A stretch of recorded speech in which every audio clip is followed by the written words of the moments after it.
Fireboy DML broke into the industry in 2018 when he signed a record deal with YBNL, and he was performing very well after his breakout with all his projects banging and doing numbers. He was doing so well that one would think he isn't going to fade away anytime soon, regardless of the newer acts that came after him. But surprisingly, that doesn't seem to be the case after a couple of years into his career. Cause recently, we have heard only little about Fireboy DML. No new music, is not trending anywhere, and all of the newer music acts that came out after him are all doing better. So what happened? Why is Fireboy DML not as trendy as it was some years back?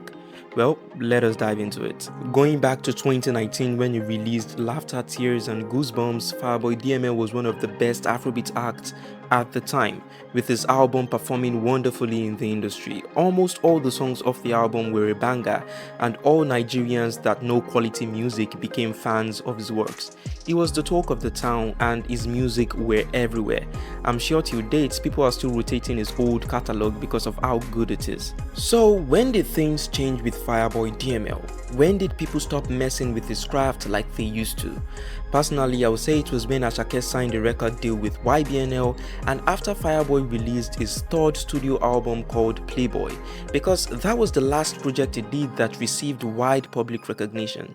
His fourth studio album, Adedamola, was not as successful and did not trend as much as it should have, and since then he has experienced some sort of decline. After Asake signed a record deal with YBNL, Fireboy DML began to experience some sort of decline.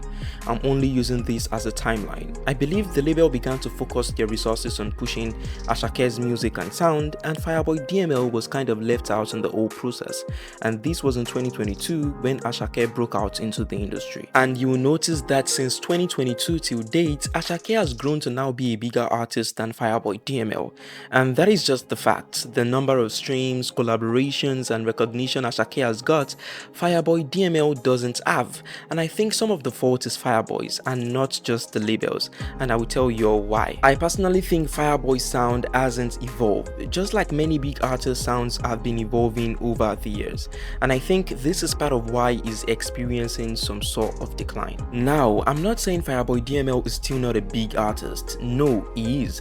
He's still bigger than many of the new cats out, but when you talk about his peers like Rema and let's say Asake, with the pace Fireboy DML was at, he should be bigger. I mean, he had a collaboration with Ed Sheeran that should have helped skyrocket his sound internationally, which it did, but wasn't utilized well enough for it to last. And the reason being because Fireboy DML isn't evolving, I mean his sound, and that might be why his peers have passed him. Looking at Rema's music, he's still relevant because he has always evolved since his breakouts in 2019, from that Indian melody to something different now, and people keep appreciating his efforts. Asake, in such short space since his breakout, has also evolved from his usual amapiano sound to mixing Fuji with Afrobeats and still catching the attention of Nigerians locally and internationally. But Fireboy DML, he still sings like it does in 2019, and maybe that is why people aren't really messing with his sound like they used to.